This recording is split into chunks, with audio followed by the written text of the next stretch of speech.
Événement chez Renault avec l'arrivée de la 4e génération de Mégane. La nouvelle venue mesure 4,36 m de long, soit 6 cm de plus que la précédente et 10 cm de plus qu'une 308.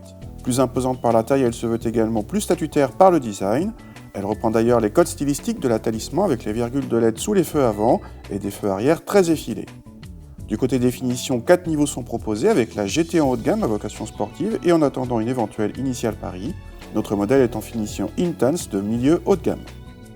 A l'intérieur, on retrouve le combiné d'instruments du Kadjar et le grand écran vertical très réactif, comme sur la Talisman ou l'Espace, mais ce dernier n'est présent en série qu'à partir de notre finition Intense.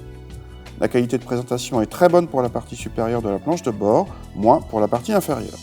À l'arrière, l'habitabilité permet à 2 adultes de s'installer sans problème, mais il y a un peu moins de place que dans une 308. Le coffre dépasse les 440 décimètres cubes selon nos mesures, ce qui en fait l'un des plus généreux de la catégorie, mais le seuil de chargement est un peu haut. Contact et le 1,6 L diesel, déjà connu, s'avère ici très bien insonorisé, tout comme l'ensemble de la voiture, même à haute vitesse. Le couple important permet des relances faciles en toutes circonstances, malgré les derniers rapports un peu longs. Côté châssis, notre modèle d'essai en route 17 pouces s'est montré remarquable en confort, tandis que le comportement montre une voiture très saine, difficile à perturber, même si on aurait aimé un peu plus de mordant sur le train avant. Pour les amateurs de dynamisme, il faudra se tourner vers les versions GT à 4 roues directrices.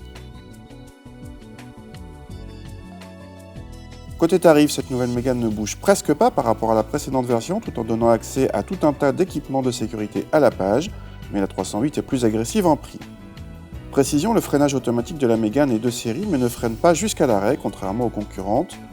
L'affichage tête haute ou le régulateur de vitesse adaptatif sont en option, mais à des tarifs relativement modestes, 400 et 300 €.